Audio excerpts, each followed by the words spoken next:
listeners. I know that we have been on a bit of a hiatus, but many things happened, including going to Massachusetts for a minute. But we are back, and I'm stoked. The individual that I'm having on, I've known for nearly a decade now, and they have always been just a fun, spirited individual. But today, we're going to dive into the real nitty-gritty stuff. So, ladies and gentlemen, welcome Caity Neukom. Ooh. Is that where the background? Yeah, I'll throw in the applause. Okay, so have you always lived in Minnesota? Yeah. You have. Okay. Did you grow up in Becker, or where did you grow up at? No, I grew up, in Wright County area for a really long time. But I've moved over a lot of places, so. But yeah, basically I grew up in Buffalo, Monticello area. Oh, okay, so, okay. Yeah, the sticks. Gotcha. Do you have any siblings? Yeah, I have a brother, and he's 11 months older than me, so I like to say that we're twins, and everybody goes, "Oh, you got a twin." And I'm like, "No, I just lied." But we're basically in the same age group, so he's pretty much my best friend, and he kind of looks like me, but I'm the cuter one. And then I have a sister, and she's 3 years older than me, and she's the mom of us, so. Ah, okay. Now, so that's what I'm curious about is the kind of that dynamic. So do you guys all have the same dad? Yeah. You do? Yeah. Okay. Because I know that Bear comes into the picture at some point, but I wasn't sure at what point he came in. Yeah. What do you remember your mother and father's relationship being like? So, I was a teeny tiny baby, 1 year old when they divorced. They've been together since my mom was 17, because she had my sister at 17. Okay. And so my mom and dad got married while my mom was pregnant with my sister. And then they stayed together until I was 1 year old, and then they divorced. And ever since then, my dad ended up marrying this one other girl for a really long time. And then my mom's just kind of always been in and out of relationships and stuff. So you had mentioned before we started, or you had mentioned that your sister was kind of the mother figure. Mm-hmm. Did it seem so was mom out of the house a lot? I don't want to be mean or anything, but she wasn't very all there a lot. She was for a while. When we were growing up, I want to say I was 7 years old at the time. We lived in this apartment, subsidized housing unit, and my mom ended up meeting this one guy, and she ended up marrying him, and he was cool at first, really fun, super happy-go-lucky kind of guy. And then he became horrible, really bad, and he ended up messing her up in the head. And so eventually, when mental health takes over, it takes over physical too. Yeah. So she ended up not being able to be there for us growing up. So my sister, being the older one, she ended up kind of taking that role. And I remember growing up, that guy that she was married to, he made a lot of money because he was a construction worker. So he was always in and out of the state, traveling for his job. Oh, okay. So we ended up actually getting our first house by ourselves ever, because otherwise we grew up in subsidized housing. Otherwise we grew up living with our grandparents, and because money's hard to come by. And so we got this house finally, and in this house is when it really started taking a toll on my mom's mental health, and she ended up pulling something on us. Or when you say taking a toll, in what ways did it present itself? Was she isolating herself, or? They would fight a lot, and he would do horrible things to her, inhumane shit. And so it took a lot on her mental health, so she would basically try to kill herself all the time. So she would have to be, in and out of the house. She got put into the psych ward for a while. And so my sister stepped up, and, I don't really know why nothing happened to us, because we were all minors, underage, but we were living in that house alone. I'm kind of thinking that nobody reported it, maybe? Probably. So, because that kind of, looking back on it, it didn't really make too much sense, but I'm just assuming nobody reported it. But also, I remember this one time, the very last time we had, because my mom was always gone for like months at a time, and we didn't really know where she went. So the very last time our mom disappeared for like 3 months, and my Oh, wow. sister was like always like making us food, like whatever. And we were still going to school. So like there were no suspicions as to like, things going on. And so eventually, like, we ran out of food. So my sister called her grandparents and she's like, hey, can you guys like buy us food or bring us food over or whatever? We don't have any. And my grandma's like, where's your mom? Why isn't she buying you food? And then my sister's like, I don't know, man. Like, mom's kind of gone. She's been gone for a while. And then so my grandma was like, just pack your stuff or whatever. You guys are coming with us. So our grandparents like ended up getting like custody of us. I Do you like know where your mom was in that 3-month time? no. No, and you can't really ask that kind of stuff with her either. So I try to let people know this. I normally say it at the top, but I kind of forgot. So with the whole mentality of like, I'm trying to protect my parent because I know they were going through some things and this and that. That's not supposed to be the kid's job. Mhm. Your sister shouldn't have had to step up and do those things, right? Mhm. And I give the example of like Landon saw me laying in my bed unconscious with EMTs and police around and shit. And it's not his job to try to make me feel more comfortable about like talking about that situation. So I try to let people know like it's okay to talk about your stuff because it's supposed to be our job to make you feel better and feel safe in the sense of being able to like, look, I haven't dealt with you being gone for 3 months, or I haven't dealt with some of the things that I saw that man do to you. Like, I get that you need to heal, but you got to know I'm your kid. I need that too. Does that make If sense? we ever said any of that shit to her, she would like you can't say that stuff to her. She like has melts like she just like loses it every time.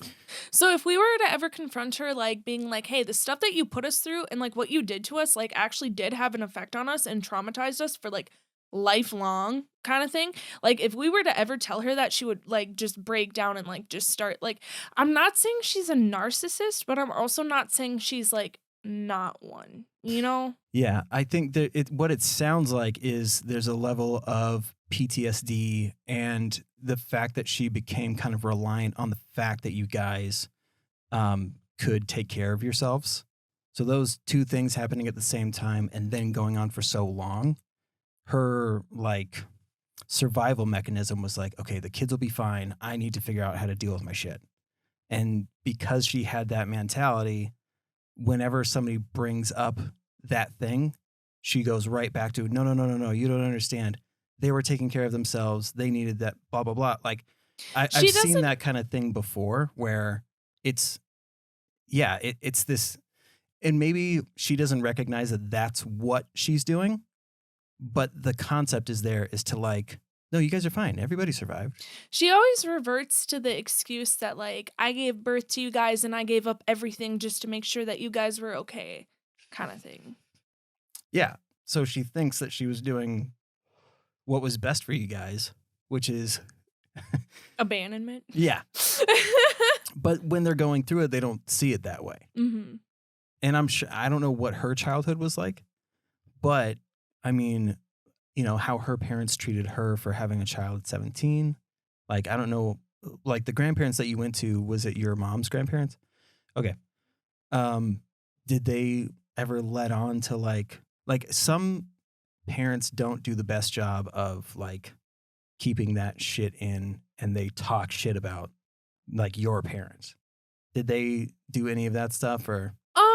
So they've always like looked towards my mom as like the troubled child, but that's only because my mom was like more feistier in spirit. Like she didn't like take their shit, like she didn't take it like laying down, like belly up, like just kind of Yep, like yep. so that's where their problem stems with her. She's like rebellious in that way. But my grandma, she's like a saint in my eyes. Everybody says that she's like kind of cranky, kind of like bitchy or whatever, naggy, like whatever. But like it's because she cares. She doesn't do it in a horrible, like derogatory way. Like she will never like do it to like be like your pants look fucking stupid, kind of like How naggy, dare like you? right. But so like she nags because she wants to see you like do better, but it's not like the detrimental like horrible Oh, I get kind what of you mean. stuff. Yeah, yeah, yeah. But my grandpa, he is a horrible person. Mm. Like horrible. Like I mean like This is the one we were talking about earlier? Okay. yeah. And he like was a struggling alcoholic. He's still an alcoholic to this day. He fought in Vietnam, so obviously that's like Mm. got a lot to do with it, but yeah, he's just always been like really bad. So, yeah. So I'm sure that had to be tough. Like you're trying to, I never know. And this is why like I was excited to talk to you is because you're such a cheerful person. And every time that I like, we'll go months without seeing each other, but every time that I see you, you always have a new way that you want to progress your outlook on life, which I think is really cool. Like the last time you were here, you're talking about putting love out into the universe so that you get it back. That whole concept. Law of attraction. Yes, law of attraction. But when you come from an environment that's so like chaotic, I wonder like what things you were doing to try to cope with what was going on. um, well, I don't know. It's like I'm not saying I'm unfazed by a lot of things, but you can only take so much of like trauma and like all of those heavy things that happen in your life before your brain kind of goes on autopilot. So like when bad things eventually happen, like after you're already like overloaded with so many bad things, like you're kind of like just riding the wave at that point. You're like, okay, that's fine. Like, cool. Like, it's unfazed at this point. Not saying that I'm unfazed or untouched by it, but like, like you can only take so much before you're unable to like react to everything all at once, all the time. But therapy, I went to therapy for like 3 years. And so Oh, I have borderline personality disorder. So in therapy, I had to get a DBT specialist. oh, okay. Dialect behavioral therapy. Yep. And so it kind of like helped with like tools to use, How like old were you when you did that? oh man, like it was like right after I had my baby, so like 19 almost 20. So, Okay. yeah. Okay. So that's what I'm curious about is like you're going through school and a lot of that is like kind of the feeling that the world is against you or Mhm. that can be part of it. So, yeah, I mean, you're going through and when bad things happen, yeah, but I mean, going up until 19 before realizing that you have BPD, like that's a tumultuous, like tough way to live. Yeah, you always think like, "Oh, I just have like really bad depression and anxiety." But it's like I don't think anxiety and depression should like overtake you so much that you're like, "Oh, this is so heavy, like I feel like I need to kill myself," or like, "Oh my god, this is so heavy, like nobody's going to love me," or like cuz for BPD, I have anxious attachment style, so if something Ah, like if I get close to somebody, whether it be like a family member, friend, or like a partner, if they like do something that like would set me off or like like trigger like a mhm. horrible feeling because like my parents were always absent, so like if they triggered something that was like, oh, I don't want to be around you right now, it's like, oh my god, like holy fuck, like this is horrible, this feeling I have now is like horrible, I need to be around them to make sure that they're not going to go anywhere, kind of thing. So Yeah. And I mean, when you're because it's I feel like it's impossible to keep those feelings like in and hidden. mhm. So I mean, were like how were others treating you when you would have kind of these triggered episodes? Like, is it just oh you're being dramatic, or were people like more understanding? um It would be a mix, but more so when I was younger, I'm not even gonna lie, I'm not gonna sugarcoat it, I got really good at manipulation. I was like, Part of BPD, man. if you leave me, I'm going to kill myself. Or like if you are absent, like I am going to feel so horrible and I'm going to be so sad. Please don't leave me. I would say whatever I could to keep them around kind of thing. And a lot of the people would like, like just kind of like okay, and they like stick around until like they like kind of had to like actually like remove themselves. So, yeah. I like burnt a lot of bridges when I was younger Yeah. until I got help for it. By the way, I said part of BPD. I'm not like pushing that on you. I'm saying like bipolar. So I was very similar. And They go so hand in hand. so it's more so like me remembering like the manipulation and gaslighting and shit like that to try to make sure that people didn't leave. It do you know Jared Michael? Yeah. So I like the way that he said it, which was it's fuck you, don't leave me. Like that kind of there's the polar opposite of those super strong feelings. Like I may be like screaming and You have splits. If you really adore somebody and you really like them and they're like behaving on your terms, you love them, right? And they're like angelic, godlike in your eyes. But if they do one thing wrong that sets you off, they're evil. And there's like no gray area. It's black and white for yeah. BPD until you actually like start learning. And the one thing for BPD that you have to like, I wouldn't say have to, but you should be mindful of is radical acceptance. Yes. So, yeah, you have to accept that not everybody's evil and not everybody's angel like. Everybody is gray. There's no black and white, but everybody's like a mix of everything. Not saying that everybody's a little bit of evil, but like not everybody's gonna like succumb to my needs because they're individuals and they have needs too. But like with BPD, when you're like overwhelmed with these feelings, all you can think about is me, me, me, me, me. Like, do not leave me. Like, I'm not thinking about what you need right now. I'm not thinking about your space. I don't give a damn about that. Like, I need you, so you need to like come here, kind of thing. And if you don't come here, you're evil. Yeah, there's such it sucks to like go like mentally like go back on situations where you did have those feelings and like your rational brain now being like, oh my god, I can't believe that's like what a small thing that they did. And but how do you? There's no way of knowing that that's what's happening until you're made aware of.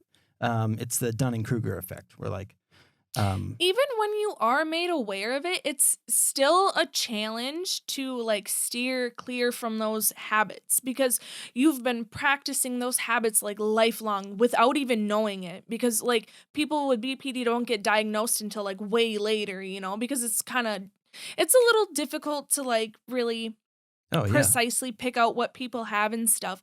So, like, even now at 26, I still struggle to like remember, like, like, okay, this person is a person and they like have their own shit going on too. Like, they have their own pile that they need to focus on, and I have mine, but like, I have my needs too. So, like, if they don't, I still struggle with that sometimes. It's not nearly as bad as it used to be, but yeah. yeah. Oh, absolutely, dude. It like yeah, it's an interesting thing, and I think we both have friends who have BPD who use it more so as a crutch or an excuse. Like so they get the diagnosis, but instead of doing the work, because I have so much respect for people with BPD who would go through the effort because so much of it is behavioral versus medication, which sucks because you're hit with a bunch of medication before you get that diagnosis. And you got to realize like medication isn't going to really like fix what you got going on. You kind of have to like, I wouldn't say have to, but like it's good to like just practice mindfulness, I suppose. And that's easier said than done. Oh Like yeah. everything is always easier said than done, but like for medication, like it was so hit and miss. And like I was on so many meds at once at one point that it like was overstimulating my system Mm. where I like started having a really bad reaction to it. So I was always antsy and it felt like I had to do something. So like if somebody was driving me around in a car, I felt like I was like, I gotta get out. Like I need to jump out of this car. Like I was like so like antsy, like I Yeah, couldn't yeah. sit still kind of thing. And so eventually like I just stopped taking depression medication and I kind of realized I'm more anxious anxious than I was depressed too anyway. And like, I don't know, I never really benefited from medication, but there are people out there who like definitely do Yeah. benefit from that shit. So Well, and that's actually one field that I don't really know. So the experience that I have is, I mean, there's a myriad of things, but like the takeaway from all of the shit that I've been through is that there's like you typically go to your like family doctor or nurse practitioner, some whatever. um, your typical doctor, and their thing is just like, okay, so you think you're depressed or you think you're this, let's try this medication. And that can take 2 weeks to start kicking in. And then it kicks in, and then they're like, well, let's wait it out another 2 weeks. So you're going like a month of bullshit until you try the next one. And so you can go like this long span of time of trying a bunch of shit. And when you finally land on one that, this is the one that always trips me up with friends who have had depression or people that I talk to, where they say they feel nothing. And they're like, I'm just numb. I'm not feeling I anything. could not handle that shit. That's But why I stopped taking them. the thing is that we're so used to feeling extreme levels of whatever it is, right?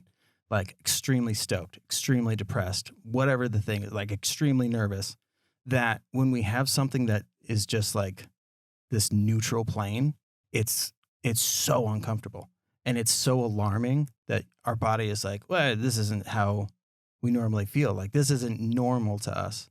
So trying to get used to like boredom and like because life majority of the time is pretty boring. So like trying to get used to that boring plane can be a fucking nightmare.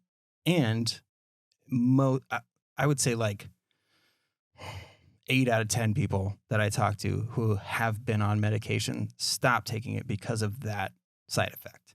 This blandness that like makes them think that they're being a zombie, but most of the time it's that learning curve of like, oh, this actually just allows me to kind of look at life in a boring ass way so that I can like handle things the way that normal people do. Does that make sense? Like, but I mean, 33 years old until I got to that point. So it's like, like you were saying before, like it's not an easy, I mean, it takes its work forever and ever.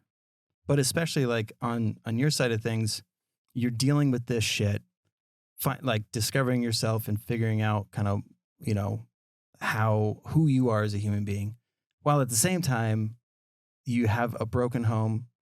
And like, how long were you with your grandparents for? Man, like I pretty much our whole lives, I guess. Oh. Like, because we were in and out of our grandparents' house ever since we were like basically born, because my mom, like, you know, we were very poor growing up. Yeah. So my mom, she had a house with my dad for a little bit, but then, you know, the divorce happened, so she moved back in with our grandparents, and we all went there, and then, you know, we were just in and out of the grandparents' house so much that, yeah, we like, I want to say we lived on our own, like, in our own house without our grandparents for maybe like 3 years. Okay. Yeah. So yeah, that kind of like, yeah, that's got to be tough to get used to because grandma and grandpa are like a safe spot, I guess, or like home turf. Yeah, home turf. But you venture out and try to do things on your own as a family or literally on your own. And so eventually I would imagine like going back to grandma and grandpa's feels like kind of like a defeat. Does that make sense? Where like we tried a thing and it didn't work out. And so I guess we go back to grandma and grandpa's. Yeah, resorting to like the safe space. Yeah. It's kind of like a black hole though. You can't fucking escape, dude. Like, yeah. you know when you throw a yo-yo and you walk the dog, but then you got to suck her back up because you like, it's kind of like that. The dog's got a broken leg. Got to put that thing down now. Yeah, for real. So you're living with grandma. So did you graduate high school? No. Hell no. No, I dropped out to re-enroll to drop out again. Yo. Okay, tell me about that. So like, why was there the initial dropout?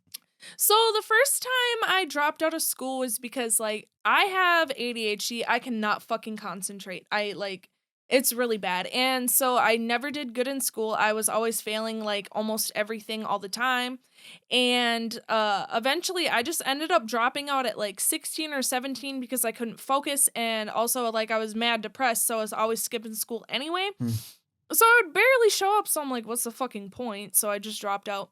And then I ended up like getting this like little spark in my ass, and I was like, well, might as well try to fucking finish, I guess. So I re-enrolled, and then I ended up getting pregnant, and then I dropped out. Okay, Yeah. okay. Yeah, so how old were you when you got pregnant? 18. 18? But it Okay. was like a few months into being 18, so like right Ah, when I turned 18, basically. okay. Mm-hmm. Yeah, some people are like, now I can like legally go into porn stores or buy Yeah. cigarettes. And you're like, I want to get a baby. Yeah. Yeah. Uh-huh. Yep. No, so and is that Soba? Yeah. Okay. So when did you meet him? I met him when I was 17.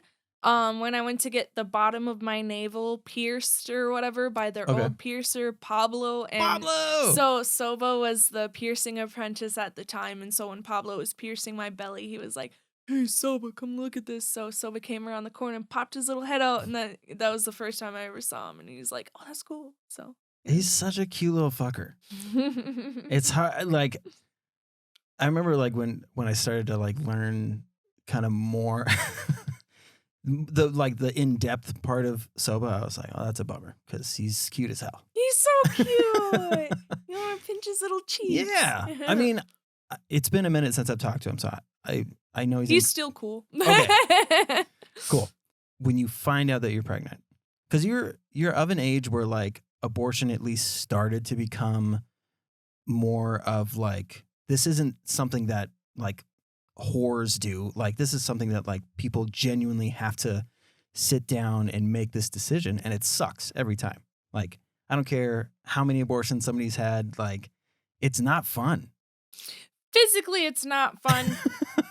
Um, so when I first found out that I was like pregnant for the first time ever, I was like, like it's a very surreal feeling because you don't think that it can happen to you like that, I Oh yeah. guess, right away. And so yeah, when I found out that I was pregnant, I was like smoking a cig on the phone with the doctor, and she's like, because I thought I just had like a really bad sickness or a really bad flu because I didn't suspect that shit. So she was like, "Yeah, you're pregnant." And I'm like sucking a puff, and she says that, and I was like, and so I like went back and forth in my head, and I was like, well, I mean, it's my first one ever, and like you get emotionally attached right away when you find out that it's your first one ever, so it's just like, and so yeah, I ended up keeping it.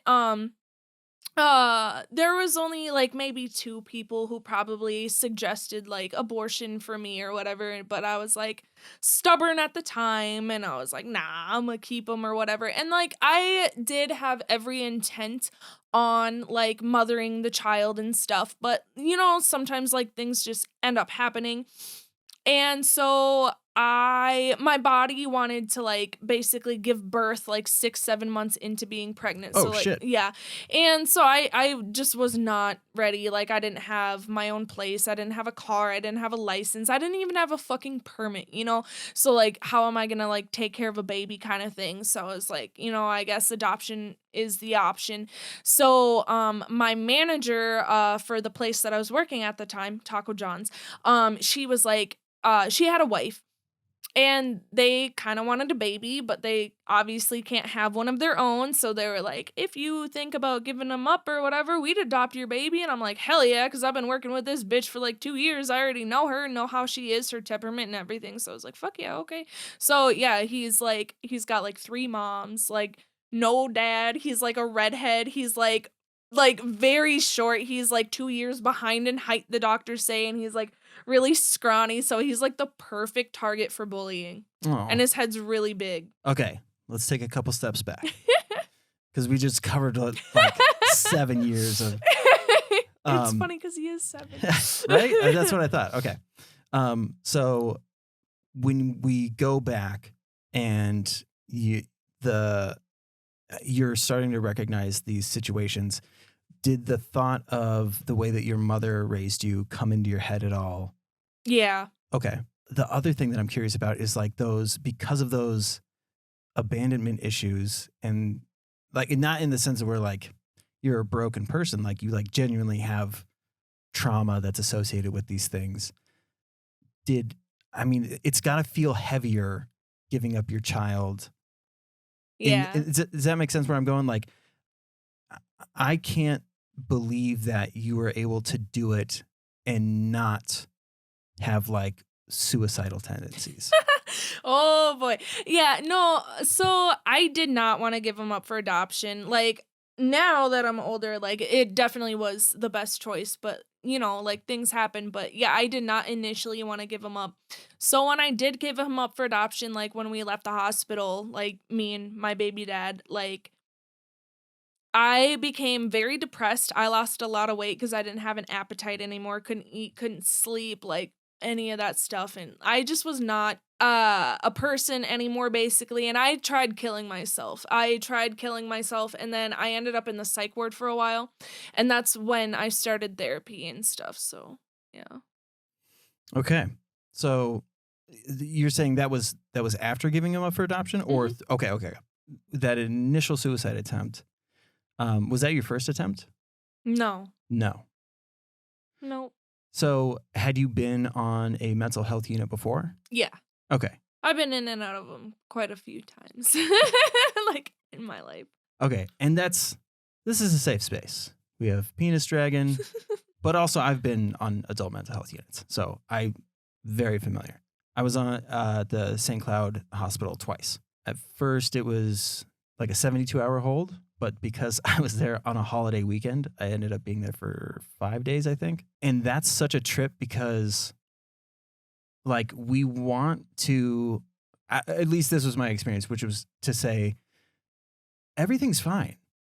Like, you fail the suicide attempt and you're in the hospital and you're like, oh, I'm fine. Like, I'm able to interact with people. I'm friendly, whatever. The only thing that's wrong is I attempted suicide. But other than that, everything's fine. And like having somebody try to be like, the suicide is the whole thing. That's none of the other stuff matters because you tried to end your life. So when you get onto the mental health unit, were you able to confront any of the shit that you were going through? Yeah, yeah, cause at first, I did not wanna participate, and I just wanted to get home, but I was on the 72-hour hold like everybody else, so I was a little feisty and upset, so they, like, extended my time because, like, I was not cooperating, like, I was being a bitch, like, I was not taking my meds like I was supposed to, I was not, like, doing anything that I was supposed to, but eventually, like, I came around and was like, "Okay, like, I'm here, like, so I might as well, like, attend the little group therapy sessions and, like, get to know my roommate and, like, come out to the common area and, like, participate in whatever we had to do." And eventually, like, my very last time that I was, like, in the mental health unit, like, honestly, I'm not gonna lie, it was, like, one of the funnest times I've ever had in my fucking life. It was a blast, so Yeah, that's another weird thing is like you get used to, like, the last time that I was in there, I instead of that, like, I need to prove that I'm normal so I can get out of here. It was, oh, I belong here. Mhm. Like, I started making friendships with people and like uh holding court, like having like our own little like side meetings and talking about stuff. And I was like, dude, I'm fucking killing it in here. I should just stay here for the rest of my life. Like, Yeah, it's nice. It's like a home away from home, and yeah, then you get released, and then you go home, and then you're like, "Fuck." yeah. Well, I mean, lucky for me, like I went from there to treatment. So it was like not necessarily like a lateral move, but pretty close to a lateral move. Because when I was in treatment, nobody wanted to confront their shit. They're all just like, well, I just had a hard week. So, I drank a little more than usual and I don't need, I was like a bunch of fucking crotchety old assholes. But suicide gets easier to like lean on the more times you've had an attempt. And so trying to get to that point to where you're getting suicide out of there as an option, I felt like was really tough. have you gotten to that point to where you're like, I can't think of suicide as an option? Um, no. I just don't think of it anymore. But I would only like do it so much because like, growing up I would always see my mom doing it, so I'm like, "Oh, it must not be that Oh. bad." Like, Oh, that's interesting.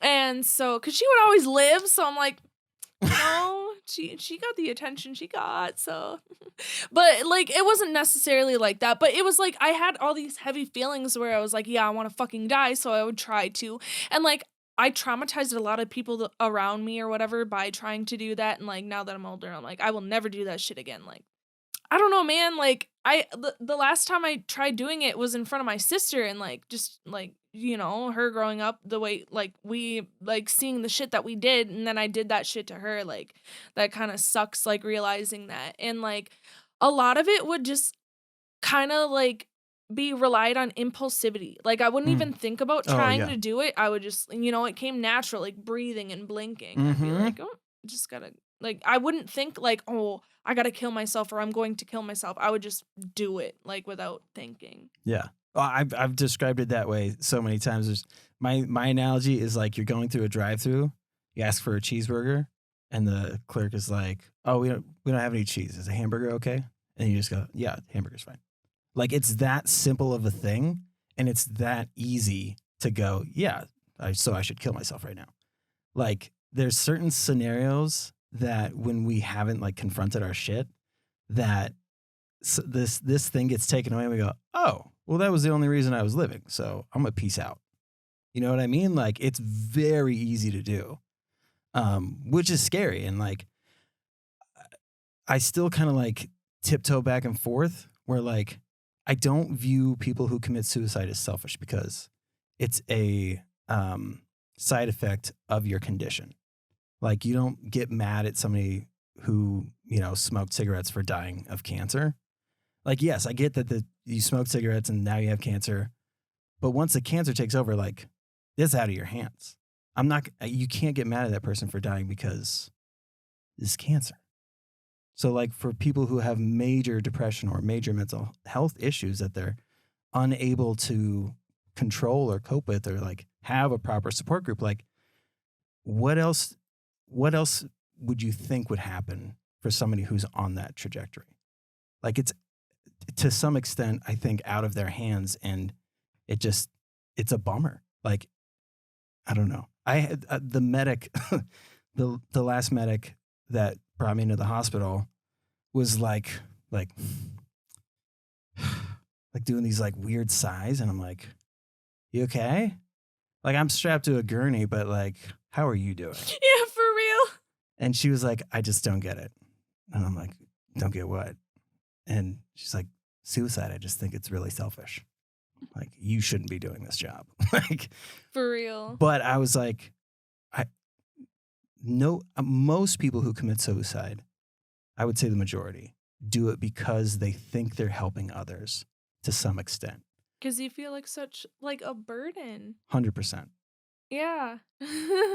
And or the amount of shame that they feel is just too much to handle, and they don't have a support group or whatever they need to be able to get out of that hole. People with severe anxiety, like there are some situations like you were saying, like you stay home from school a lot, like you just cannot fucking get out of bed. Like the thought of having to interact with somebody who's associated with whatever thing, however mild it might seem to them, to us, it carries so much fucking weight that it literally like weighs us down and we can't get away from where we're at. So that's the surprising thing is to like I was saying before, like what a fucking delight you are to be around now. Like, how did you come to grips with what's your son's name? Oliver. Oliver. How did you come to grips with like where like Oliver's situation being a good thing and like you being able to like be okay with it? Does that make sense? I kind of worded it weird, but Basically like you like I said like It takes practice, but, like, radical acceptance. Like, if I had him right now, I would not be where I am today. He would not, like, be doing as good as he is, you know? Like, I remember, like, kind of, like, a year into, like, him being here, like, when he was 1 or 2 years old, um, his parents were like, "Yeah, we already got him a college fund started and shit," and I'm like, "I wouldn't even be able to put a penny on that bitch's name. I'd be on WIC right now, EBT, like, struggling as fuck, like, and, like, not even for him, but I'd be struggling for myself too, so it's Right. just, like, you kinda just have to, like for me, I just kinda had to, like, really, like, look at it as, like what I did, was definitely, a huge sacrifice, and it's scary too, like, giving your baby up for adoption because, like, you never know, like, what the parents are actually going to be like to him, Right. and, like, behind closed doors, because people can, like, be Oh, portrayed a certain yeah. way in front of you, but then behind closed doors, especially with adopted babies, like, people can be really fucking evil, especially with little boys, so it's just You like, want to pull this guy a little closer to you? but, Yeah, just grab at the. so, There you go. uh, basically, yeah, when he was, like, 1 or 2, I just kinda had to realize, like, I wouldn't have money for him, he wouldn't be able to go to college, he wouldn't have a college fund, like, I don't, like you know, I wouldn't even be able to get him really nice clothes, I'd probably just have to be, like, getting him hand-me-downs, like, I would not be able to provide for a baby, I still to this day would not be able to, and it's not, like materialistic things, sure, but, like, mentally and physically and emotionally, I could not do it. Like, cause like for me, like I don't even think I'm like going to be capable of being a mom in the future anyway, because like now that I'm older, I kind of realize like my patience towards things. Like if he were to like get really sick, unfortunately, I'd be like, that's fucking inconvenient. That sucks.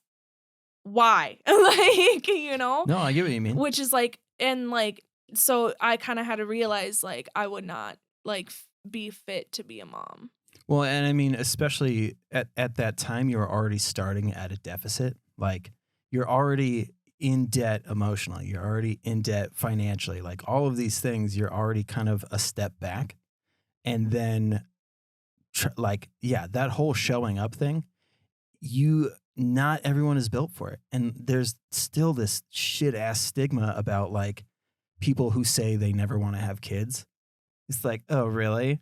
You could never have a child? The idea of having my own baby is really cool because who wouldn't want, like, a little mini you running around and Yeah. stuff, but, like, the reality is, like, I still wanna, like, do my own things, and I know that sounds selfish, but, like and, like, even when I'm older, I still, like, you know, like, I can't like, with my temperament and, like, all my stuff going on in my own head and stuff, I wouldn't be able to be emotionally and physically present for a baby, so Listeners, I hope you heard all of that because there are so many people who just bury that shit and have kids anyways and turn out to be shitty parents and don't acknowledge any of that shit until the kid is old enough to go, hey, why the fuck did you treat me that way? You know what I mean? Like, I think that is so much more responsible than just saying, oh, everybody, if a 13-year-old can have a kid, I can have a kid, right? Like that whole, just because millions of people have babies, there's millions of people that are Scientologists. Doesn't mean that it's like the right thing to do. So like having that like frame of mind to be able to acknowledge where you're at, which we talk about all the time too. Like we want people to acknowledge the type of person that they are. Like deal with your shit, man. It's like, okay, well, I dealt with my shit and it turns out I shouldn't be a parent. Well, what? But you should spit out like a bunch of kids. Don't be a pussy. Like, what the fuck? I don't know. I get on tangents because it's such a, I still hear people doing that whole like, oh, having a kid's not that bad. But it can go bad for that kid. And it's selfish to think that, oh, I can handle it without thinking like, what's that? How is that going to affect that kid? I'm physically capable of having a kid, but, like, mentally, I think I'd fuck that thing right up. Yeah. And I mean, I agree. I think you're completely fucked up and you should never have kids. No. But, like, if it grew up or whatever, it'd be like, damn, like, you know, like that kid, like if I had a kid right now, like it'd kind of be like doomed. If I, yeah. Physically, it'd be cute, but like mentally, you know. No, and I yeah, I think that's the right frame of mind is to say like I did have one teacher who I s- it sticks with me to this day because it was just such a shock to hear an adult say it. Like he talked about like kind of well he kind of like glazed over like not he wouldn't say that he was like in the war, but he was like I've been through some things that if I brought another human into this world, I couldn't bear to have them be as fucked up as I am. And I was just like, fuck, dude, that's really heavy, but also I get it. And to get to that point is also really uncomfortable. Like having ADD allows us to be super open because sometimes we can't help it and we just fucking word vomit. But also, it allows us to say those things out loud, which can be really difficult for people. But so that's, I think, like what I'm trying to say is it's kind of an advantage because we've at least heard it to some extent. You know what I mean? Like, I'm sure in high school you heard people say, she's crazy, she's clingy, or like whatever shitty thing people say. And so you go, oh, yeah, I guess I am fucking whatever. Whereas some people would be like, guys, can you believe the awful thing that somebody said? Like, there's different ways of dealing with stuff, but like we have a particular way of dealing with stuff to where it's said out loud and then we repeat it and maybe we go down a dark hole and like it turns into a shitty thing and maybe we attempt suicide a couple times. But also it's this thing that we have that we're like, yeah, I'm kind of aware of these fucked up aspects of myself. And what am I going to do about it? And you have the people who use it as an excuse, or you have the people, and I consider like people like you and me lucky because it's not easy to start making those steps towards improving that aspect of yourself because you're also having to acknowledge that you have a problem. Yeah, I have this one best friend. Well, I live with her right now too. So like whenever I'm like going through some stuff or like Wait, just wait, wait, wait, wait. I'm gonna. Are we acknowledging that she has mental health issues, or no, oh, okay, okay, this okay. is for me.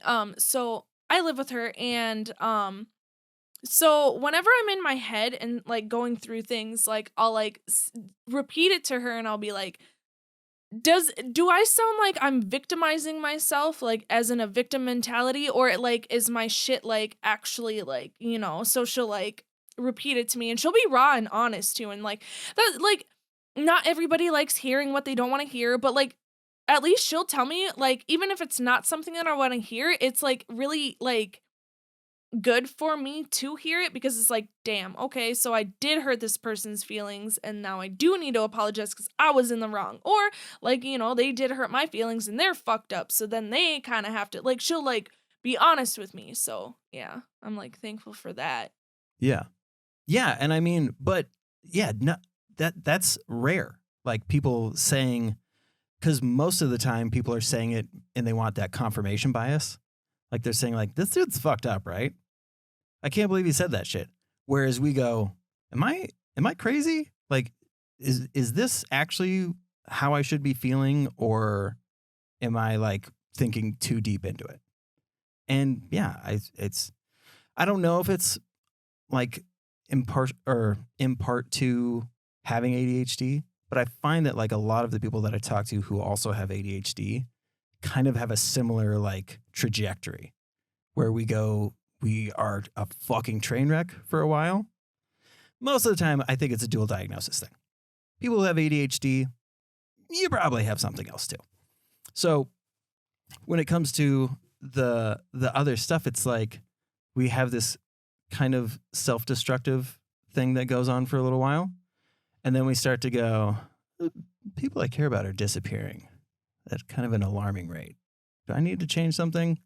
Or something happens where we go, okay, maybe I need to ask somebody else if I'm doing the right thing or if I'm thinking the right way. And that's kind of what I do too, where I'm like, should I be mad that somebody fucked my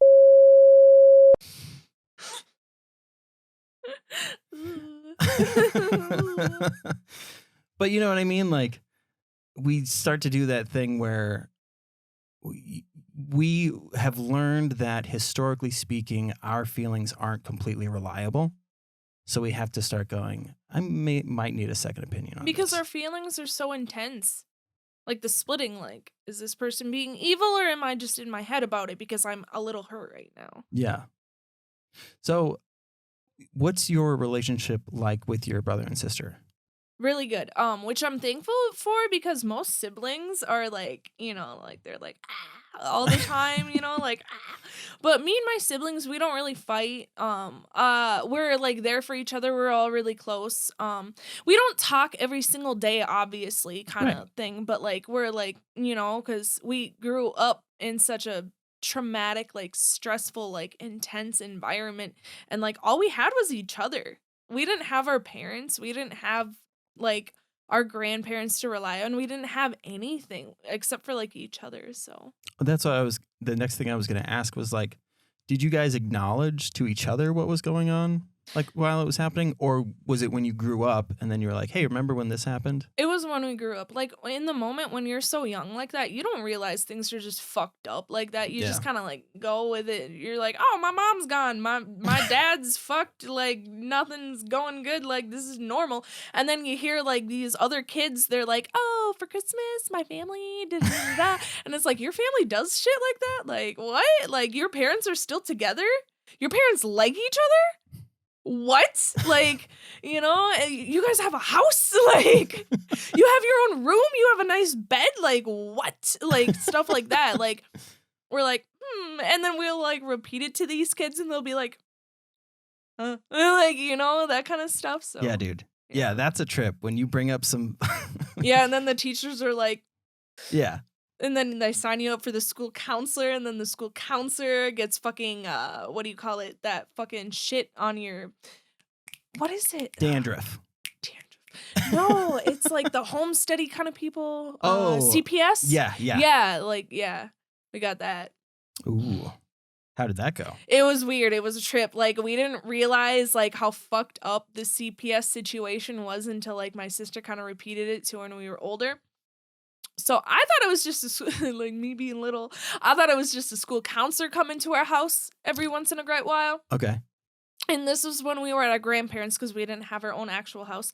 And so these people would come to our house and like ask us, the children, a bunch of questions and stuff. And before they came over, my mom was like telling us what to say, like to rehearse, to keep her in the clear and stuff. And so we would say exactly what she wanted us to say and stuff. So yeah, we didn't realize like that was CPS until like years later. I've been on the other end. When, because my suicide attempt, the kids were home and I was drunk, CPS had to get involved. And it was scary. Not that I thought that they were going to take the kids away, but like that, like, I'm like really going to have to see what type of shitty parent I am. And that was wild because a lot of times CPS gets involved, but they aren't able to do anything.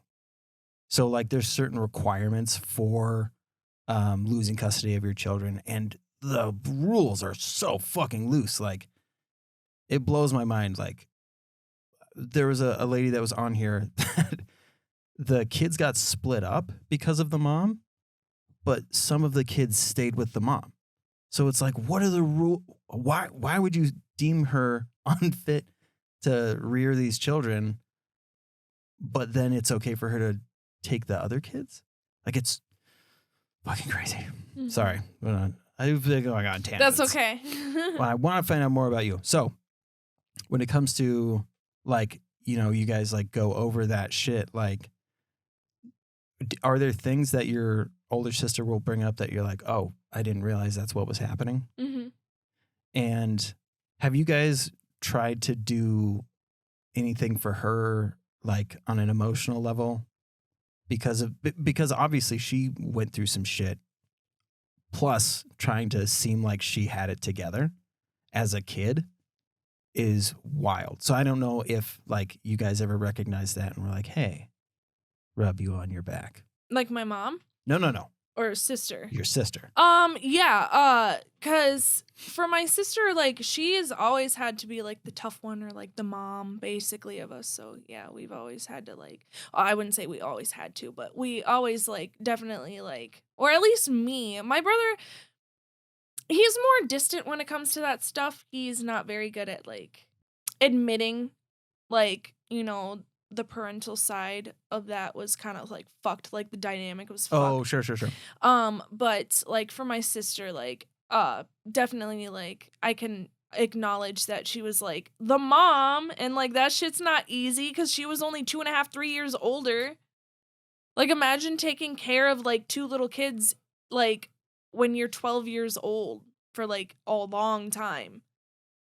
Yeah, it's that, and that's what I mean is like it's so yeah. I don't know. I yeah, it's weird. There's that's applicable to like a bunch of different scenarios where the person who was like stepping up doesn't necessarily realize that that's what they were doing either. Like they'll be She like, just "Oh, it's just what cared. we had to do." Yeah, and she's not the kind of person that's like, "Oh, I took care of you guys," or whatever. Like, she doesn't hold it against us. She doesn't like use it for like bait or like for her own kind of benefit. She's just like, "Yeah, I did what I had to do, and we got through it." Like, she's just that kind of person. Like, she doesn't like, put herself on a pedestal and is like, "I did this for you guys." Like, she's not like that. She's like, "Yeah, whatever." Like, totally nonchalant about it. Like, whatever. I guess I don't know this part about you. So I am very much like I hear a thing and I go, "Oh, we need to go a little deeper on that," because I feel like you're not acknowledging how difficult that is. And so and maybe it's a shitty aspect of myself, I don't know, but I want people to realize the value that they have. And so that's why like I'm acknowledging like the work that you put in and the stuff that like you're like I said, every time I talk to you, you're trying to do some new like self-improvement thing to make sure that your head is above water. Same thing goes for your sister where my brain goes, "Hey, have you like acknowledged that like a lot of weight was put on you and it's okay for you to like sit down and cry now or whatever you need to do?" Like it's tough for me not to do that shit. When you hear heavy shit like that, do you go deeper in that way or is it more of like, yeah, me too? It's very like autopilot. Mm. I just got so used to all that stuff where like so my life growing up was so chaotic that like now is like so like yeah, autopilot. So when stuff is like stable and fine now, that's when I start getting anxious cuz it's like everything's Mm. too chill now like this is kind of freaking me out like when's the next bad thing going to happen like cuz I was always on my toes as a kid, so like not being on your toes all the time as an adult is just kind of like a fucked up feeling. Yeah. Yeah. So like I acknowledge like the traumas and like the heavy stuff that we went through as like kids and stuff, but like I don't like get super emotional about it anymore because like I don't know. I don't know why I don't. I can't even like tell you like it's not that I'm emotionless to it cuz it's like yeah, I can like acknowledge like the things that we went through weren't right or anything, but I like don't get held up about it, I guess. Yeah. And um I, yeah, I don't know. I can respect that because I've never cried or gotten emotional when I talk about the fact that I have suicide attempts. Mhm. Like I get that it's a life ending. So to other people, like it sounds, Morbid. yeah, it sounds wild, but like I can't. To you, you're like, I tried it It's once. yeah, it's a thing. Maybe I tried it a couple times, but it's that thing where I don't know.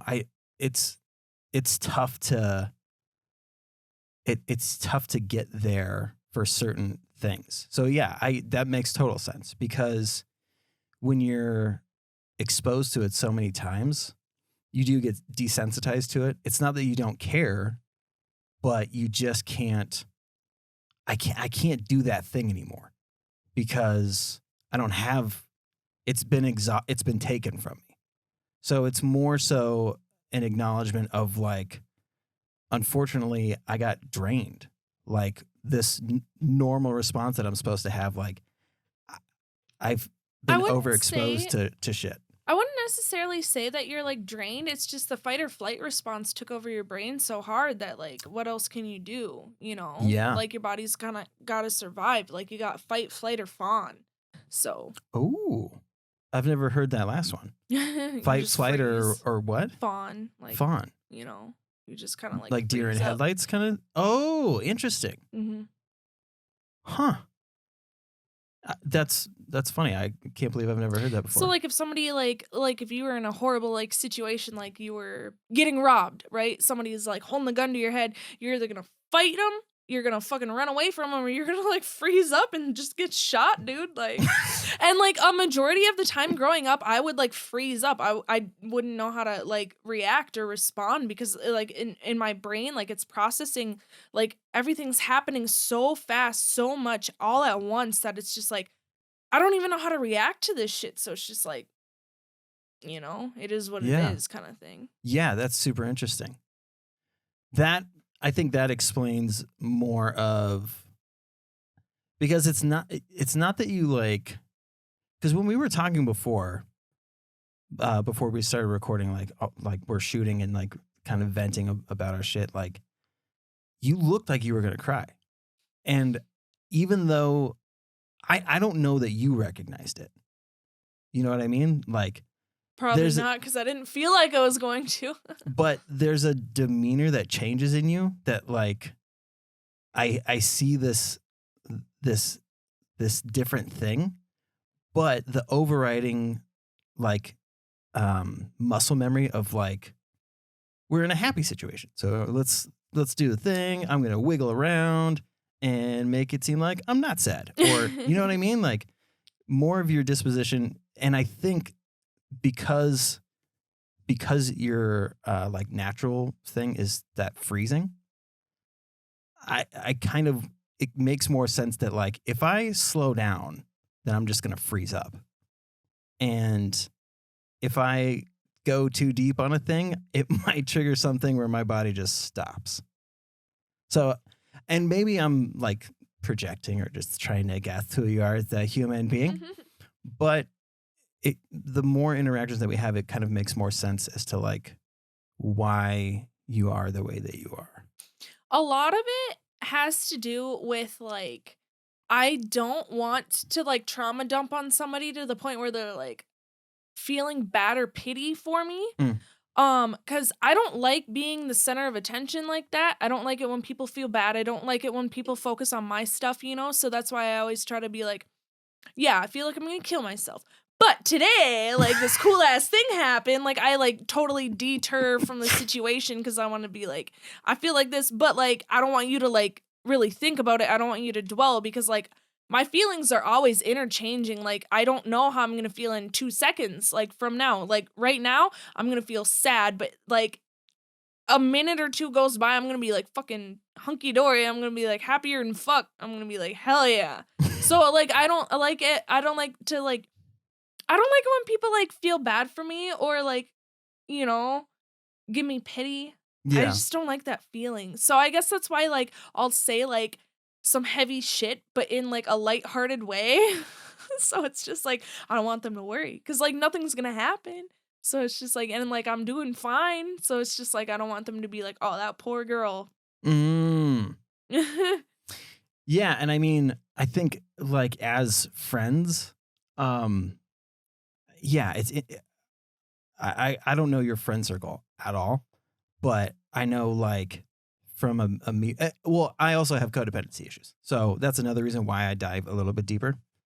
But I also have like that dad mind. You know Riley Downs?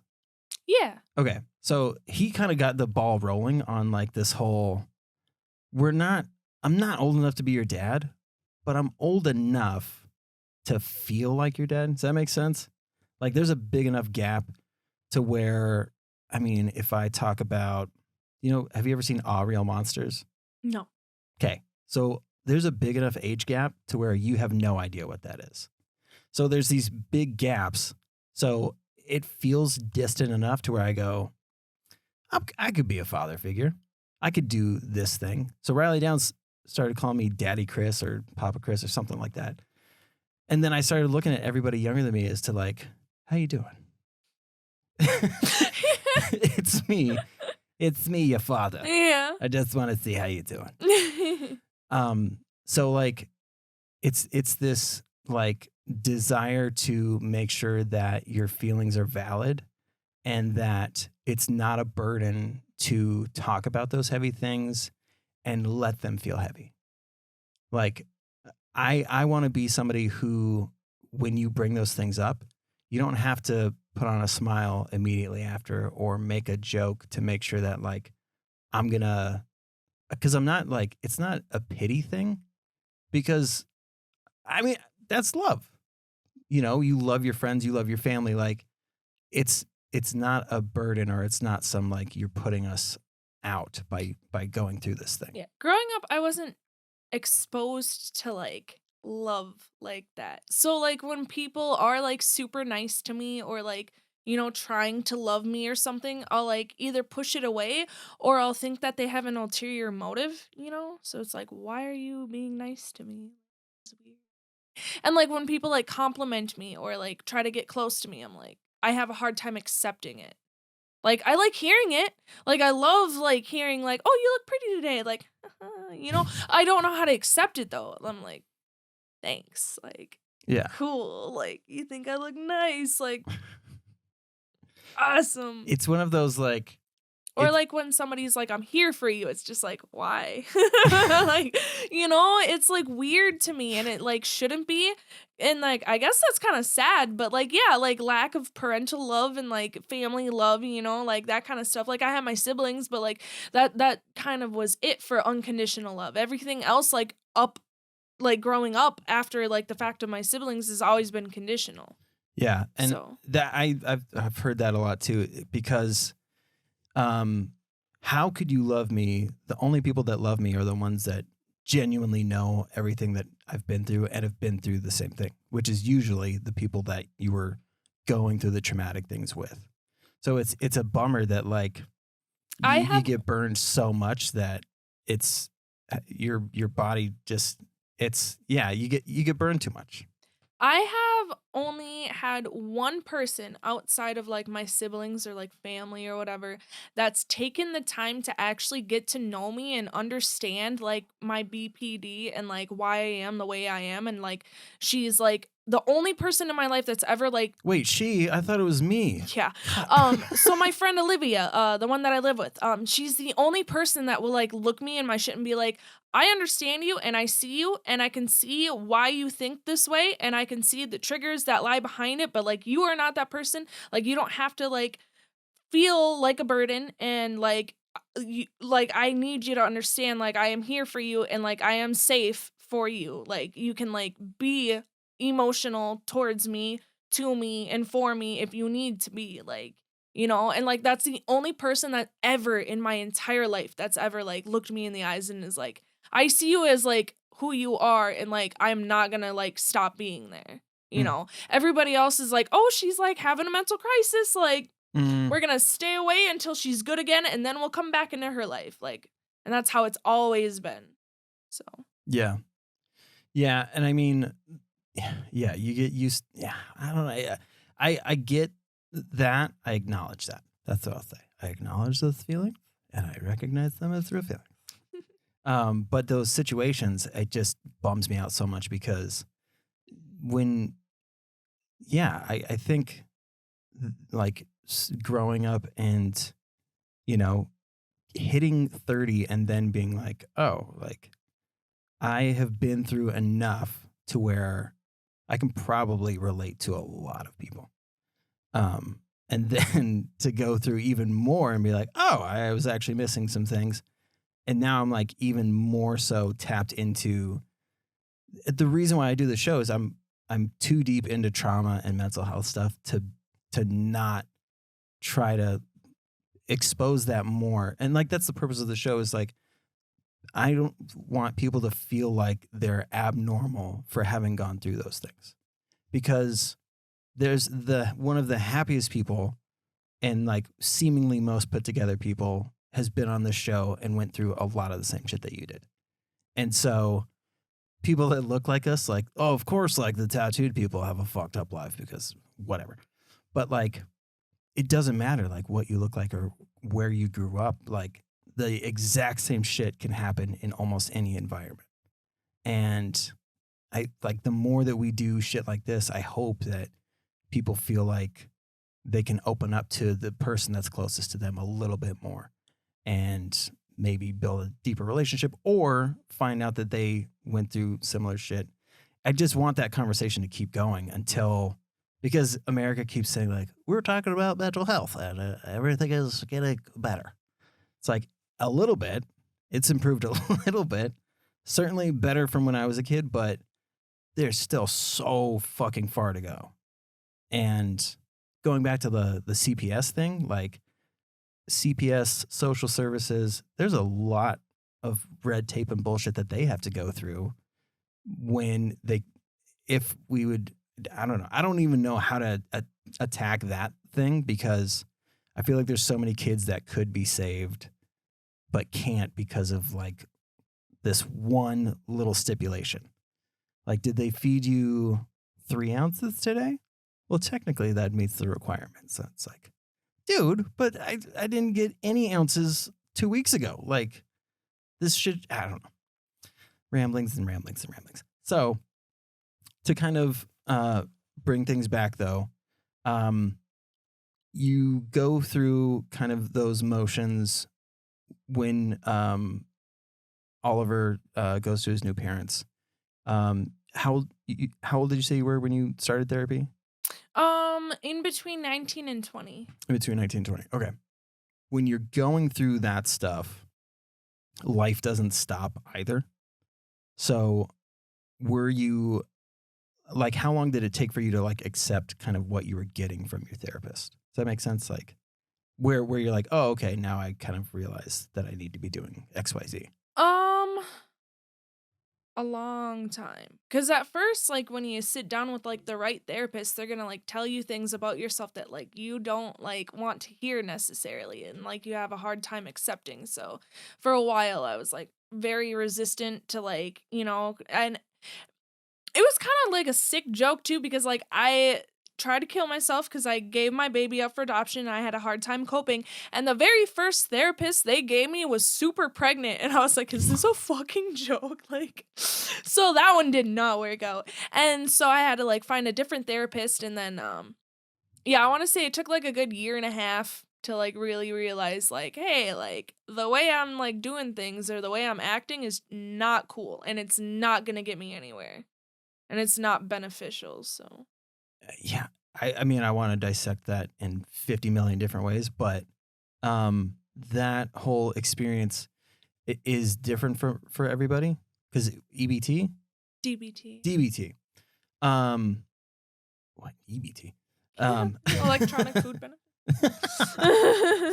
um, I'm thinking of like the overexposure therapy, like for people who have been through trauma. So were they doing that stuff on top of what you were going through? It was more so like, yes, but the lady was really trying to get to the root of like, so you've been through these things, so how are you going to cope? How are you going to like next time you feel these intense feelings, like these horrible, like I'm going to kill myself, like what will help? Like, what are your resources that you can reach out to help? Okay. Yeah, because I was curious because like therapy is so I don't know. It's way more narrow than I kind of realized growing up. Have you done any therapy for the traumatic stuff in your life? No. hmm Do you think that you will, or do you think that the coping mechanisms that you learned have kind of aided in dealing with that shit as well? I think I would definitely benefit if I did go back to therapy for the trauma shit for sure. Yeah. So why haven't you? Lazy. No, not enough time, No, actually it's medical insurance. So, Uh, yeah. I cannot afford to pay for that out of pocket. you're not on state? I think county. You're on county. Yeah. I don't know what that does, but they won't pay for it. Really? If I wanted to go back, I'd have to pay out of pocket. What the fuck? God damn it, Minnesota. Pull it together. Because I know state insurance is supposed to cover that stuff, but it's like within whatever pool. Yeah, it really depends because like for DBT, like there's only so many specialists that like accept that kind of medical insurance. So there's only so many therapy places that I could go. Which for that one I went to Nystrom, but there's only like so many that I could. Yeah. Nystrom. Yeah. Okay. It was a positive experience with Nystrom. Good for you. Yeah. Well, I mean, so to kind of wrap all of this stuff, when you started to acknowledge all of that, that you're learning from therapy, is that when you started to like explore what else you could do? I don't know if spiritual is the right word, but like, did you kind of go more on a spiritual journey as it pertains to you? Does that make sense? Mm-hmm. So like, where did you start kind of going? Because you've talked about a bunch of stuff with me before, and so a lot of it for me and my personal stuff that I went through, because everybody's different, everybody copes differently, thinks differently, you know, like not everything's black and white. So for me, definitely I had to self-reflect a lot, and that was not an easy thing to do. Like, why is everybody disappearing? Why do I push people away? What's my like mechanism to push these people away? So like I had to self-reflect a lot, and then like so I'm in an intense situation and I'd have to be like, pause, like instead of jumping into it, you know, impulsivity. I'd have to like pause on that shit. But like that shit like took so much practice, like a lot of like actual like being aware of like in the moment about this situation, like mindfulness. I had to practice that shit and I still have to practice that shit. So a lot of it's mindfulness, and then a lot of it like I would look up this specific doctor on YouTube. There's this YouTube channel called Med Circle, and then there's this one doctor, specifically Dr. Romney, and she like specializes in BPD, narcissistic personality disorder, like all of these mental personality disorders. But so I'd like look her up a lot and like listen to a lot of the stuff she would say, and then like another thing that I would do is like it sounds stupid because everybody says like I don't know, this shit, it just sounds so fake and corny at first, but it actually works, like meditation and trying to like manifestation. So like with that kind of stuff, I wouldn't even say manifesting, but like definitely like I forget what the word is, but affirmations, like I am worthy of love, or I am super fucking cool, like I do have like nice eyes, like you know, like I am going to get far in life, like I am going to like, you know, the more like things you tell yourself, because like imagine walking around being like, yeah, I'm nothing, I am worthless, like, and you start to feel like it. So when you're like walking around being like, I am gonna get far, like I am going to make it through today, like that's the kind of stuff that I would have to start doing. And then like now, like I struggle with it from time to time because like I said, it's easier said than done. But like, you know, like I have come a long way, and like I am going to go even further, and like I've done cool shit, and I still have cooler shit I have yet to do. So I just have to like remember that. Yeah, well, I think that's awesome. So that's why I was curious, is Also, because skateboarding helped a lot, like a lot, because like when you're so overwhelmed with a lot of like negative emotions, like the breakup that I went through, that like felt horrible to me because he's not hearing me out, he's like not hearing my side, so I'm stuck with these fucking horrible feelings, you know, instead of like releasing them. So it's just like, fuck, what am I gonna do? I need to like do something. So that's where like, you know, suicide used to come into play, or self-harm used to come into play. But now I'm like, I'm gonna go skate. I'm gonna like, because I physically need to fucking do something, because these feelings are so horrible. These feelings are so heavy and deep that I'm like, fuck, I gotta do something. I literally have to do something, or I'm going to fucking kill myself. So I get up and I go skateboard, or like I get up and like I'll go for like a super long drive to like go somewhere and go skateboard, or like I'll like work out a little bit or something. Like I need to physically do something. So Dude, I connect with that big time because skating and snowboarding were a huge part of my life. I actually just bought. Can you see those little flash drives? They look like cameras. yeah. So those are actual flash drives that have old snowboard videos on them from like my childhood. And so it's hard for people to wrap their head around, but like when you go out and you skate and you land a trick, You feel high as fuck and you don't even have to do drugs, bitch. Like literally you'll feel so horrible. You go out skate, do the dumbest little trick that you didn't even think that you could pull out of your pocket and you're like, put me on skate 3, bitch. Like I'm gonna become a character. You're gonna be like, it's like nice. Like, so yeah. but it's a series of mini accomplishments. Like I don't know how else to put it, like, but that feeling of when you think that you're not cool enough, when you think that you can't accomplish anything, like wearing certain types of clothes and going out and skating and emulating like the skaters that you respect or whatever, learning a trick that you saw somebody who's way the fuck better than you, like it's just so wild. I would imagine it's like if I don't know, like if you were playing like a pickup basketball game and an NBA player walked onto the court and you guys played together and you kept up, that's kind of like what skating is. When you start learning those tricks that really good people are doing, it's this like, oh man, you're leveling up.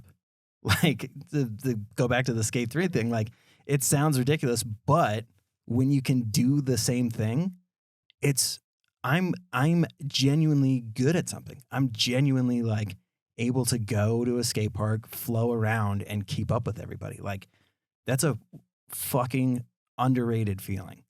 And it 1000% takes you out of the headspace of all of that depressive shit and whatever's going on.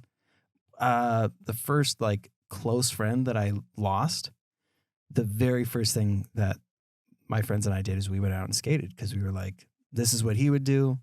And on top of that, like it's what we all do for any sad shit. So like it's gotta be what we do. Like it's a magical thing.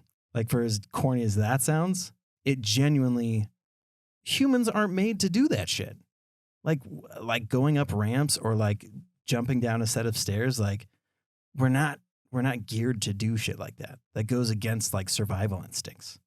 So it's yeah. I vibe with it very much.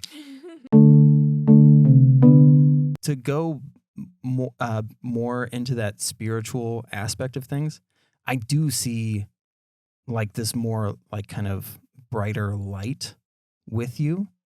And so, yeah, on the spiritual side of things, I was curious as to like, because you mentioned astrology and shit like that before, but like, do you feel like you're able to kind of like connect with the universe in whether that's meditation or trying to do affirmation stuff? Does that make sense? Yeah. That stuff takes like a lot of practice. But yeah, like that whole thing is like, like things happen for a reason kind of thing. Like you kind of just have to trust the universe kind of stuff. It's like scary at first, but like a lot of the things that like happen to us in our lives are like very out of our hands. Mm. Like there's no way that we can control things. And that's where a lot of my anxiety stems from too, is because, everything in my life, like leading up to my age now, like we're so out of my control and so chaotic, and it was just like so anxiety inducing. So that's what I had to like really like learn, like what my anxiety really stems from is like control. Like I was never in control and I'll never be in control. So like practicing like that kind of mindfulness where it's just like, yeah, I'll never be in control. It kind of like, I mean, you are in control of like little things here and there, but like, essentially like the horrible shit that happens to you. Like if I were to leave your house right now and my car gets totaled, how is that in my Yeah, control yeah, kind yeah. of thing? So it's just like you kind of have to like remember like I'm doing what I got to do and I can only do so much, but I am doing it my best, and that's like what I have control over. So, Yeah. In the AA world, like they call it just doing the next right thing. radical acceptance. Radical acceptance. Yeah. Well, but like in the baby step version is like you're, for as yeah. Oh, I guess they are kind of the same thing actually. Because in the AA world they're saying like You can't focus on the addict that you used to be. All you can do is the next right thing. So like making it as simple as possible. Like for me, I found that is like what helped me the most, which is to say, people were searching for higher power. My higher power is an eagle in the forests of Washington. It's like, okay, I can't do that. So what can I do? Purpose. What's your purpose?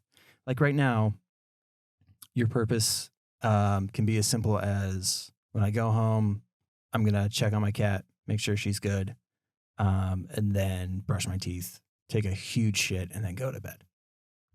Sounds like my nightly routine. You know what I mean, though? Like, so it can be much simpler than like, I have to do this glorious thing.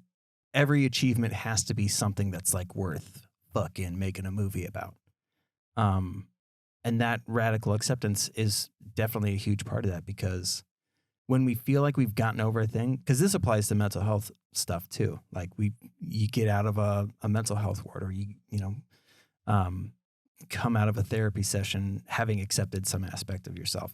Like we think you get kind of on that high where you're like, okay, that means I can open up my own business now. But really, why not just be like, that means that I can go into a store and grab a pack of gum and not think about the 20 ways that I could die Yeah, just by being at this gas station. a lot of it is like, for the whole radical acceptance, you just kind of have to accept things as they are, like, and like not a lot of it is like, okay, so I accept like I fucked up and the feelings that I feel are horrible right now. And I just have to accept that. Like, you know, you kind of have to sit with it and Mm, like really reflect, like, okay, so like this sucks and there's not much that I can do to avoid these feelings, because like if you avoid your feelings, like what good does that do, really? So you kind of just have to like really self-reflect and like just sit with it and be like, okay, so like hopefully I'm learning from this, and like what can I do to improve next time for the next situation? yeah. Yeah. I mean, when you said that, like sitting with those feelings, like that is so fucking hard. Like when, especially with people like with anxiety, like, ugh, Cuz it dude. eats you. Yeah. It's not easy. Yeah. Like, man, because it's ironically like a lot of the times we are sitting with those feelings, but it is absolutely just devouring us.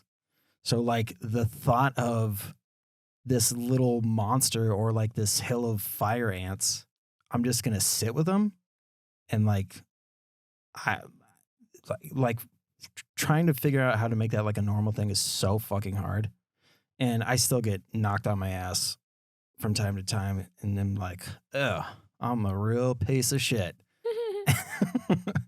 And like I can't get over that little, it's like it's not even a hill. It's you're looking at like this little like lump on the ground, but it feels like it's as tall as a fucking mountain, and you're just like, I can't do it, guys. I'm gonna sit here and play Slime Rancher 2. This episode is brought to you by Slime Rancher 2. So I mean, I guess on like a daily basis. So because I know you're going through some shit right now and it's not super fun. So what things are you like implementing like on a daily basis for yourself to kind of keep yourself level? Definitely like a big motive for me to like stay sane-ish is like my cat, definitely focusing on her. Um And then like a majority of it is like, okay, so like I have this cool ass career that I can't fuck up on, you know, so I have that to like look forward to and keep me level. And really that's all I kind of have right now, besides for like my best friend and my roommate or whatever. She like, but you just I kind mean, of you say that's all, but like your job has a bunch of variables every single day. So it's like it's more complicated than that, guys. yeah, you fucking bop out a cool ass tattoo and then you're like, yeah, I was made to do this, so this is keeping me afloat now.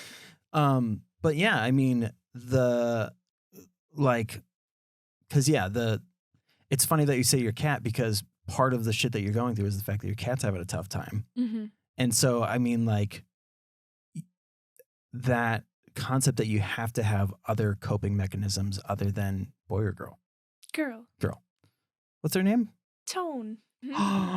Okay, so other than tone, like when your coping mechanism is showing cracks, what are you doing to be like to try to cope with that stuff? Does that make sense? Like, Well, a good portion of it is like I have a couple coping mechanisms. So like if one coping mechanism's like cracking or whatever, like I'll be like, oh, my other fallback option. But if that fallback option's like fucked too, then I'll be like, well, at least I have another one. But if that one's fucked, then like, oh my God, like all hell, like I'm not even gonna lie, you know? That's why like I'm still not where I need to be necessarily. I'm not where I want to be at.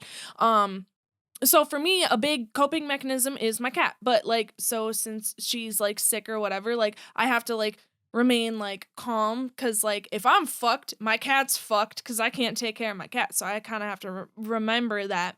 And then also like it's winter, you can't really just go out and skate wherever the fuck you want now. Yeah. So you kind of like have to like dig deep for like spots to skate. And if you don't have that, like I have art, but like sometimes when you're in such a rut, art's not even fun. You're like, this is yes. not, and it feels more like a chore than like, you know, like something fun. So then I'm like, oh, I'm gonna go talk to my best friend, but sometimes she's going through her own stuff or she's out and about and like I can't talk to her. So then I'm like, fuck. And then I have to sit with it. Wow. So okay. That's really good because I seemingly have like a buttload of coping mechanisms and like the support system and stuff, but it is super easy for me to get in the spot to where I don't want any of them. And I want to, I don't know. I don't know if that's a form of like self-pity or self-destructiveness, but like sometimes I'm like, I'm gonna be sad and lay in my bed or whatever the fuck, where I could be doing a million different things. I wouldn't necessarily say that's destructive though, because like imagine you feeling sad and you do anything in your possible power to like try to distract yourself from it. You're still gonna remain sad, except you're just not gonna necessarily like get to the root of it as to like why am I sad or like actually like push through it or work through it. Yeah, I more mean in the sense of like when I could be doing something about it. Well, sometimes that's hard when you're so sad. Yeah, sometimes I just have to listen to Dashboard Confessional and just Don't fucking do that. That's why you're sad, bro. Well, dude, I mean, this is fucking awesome. I've been wanting to do this for, we were talking before, like 2 years. Just because you would give these little glimpses of like, you'd be super happy and then say some fucked up shit and I'd be like, whoa. I need more information. So this is like a twofer for me, whereas like I get to know you better as a friend, and hopefully the listeners like get that like somebody could seemingly be bubbly, happy, whatever, but there's a ton of darkness behind there, and we have to do a bunch of work in order to stay this way. So don't take advantage of that. It's funny that you say that though, because there was this one time when I was like 19 or going into 20, when like right after the whole baby shit and the whole suicide shit, I was hanging out with my one friend and her boyfriend was on mushrooms, so he was like tripping. And when I walked into the house, he looked at me like dead in my shit and he goes, "Why are you so sad?" And I was like, "I don't feel sad." And he's like, "No, but there's this aura." And I was like, "Okay." How do you know? It was just funny because he was like on shrooms and nobody else like knew. So I was like, how come the high dude knows? Like, I've never talked to this kid in my life. Like, what's your tattoo Instagram? Caity Tattoos. Is that QAYTT? How do you spell it? CAITY Tattoos. Okay, cool. So yeah, definitely go and follow that. You can book sessions with you via. I'm really bad. Don't do that. Don't do that? I'm like the worst tattooer you'll ever see in your life. No way. We just did a whole podcast about it. You're supposed to think positive. Well, you know, like there is positive. You will get the worst tattoo ever, and it'll be so cool, right? You'll never forget it. It's just like that bad Panther kind of trend, remember? Oh, yeah. And like literally, like it's funny because like. You have it? Yeah, dude. Oh. He's He's not finished because like the spot sucks, but Yeah. yeah, That's imagine really having funny. that, but like worse. That'd be cool. Okay. Well, I don't care what she says. I mean, you're doing American traditional, right? Yeah. Yeah. I can do a lot, but that's my like favorite one to do. Get some American traditional shit. She does a good job. Please. Where do you want, like, if somebody wants to book a session with you, where do they reach out to? Oh, just on my Instagram or Facebook. Really. Okay, cool. Well, thank you so much for doing this. I really appreciate it. Yeah, you better thank me. Well, I'm just I'll kidding. do it You're again. welcome. You're welcome. I'm sorry. Okay, and to the listeners, be well to yourselves.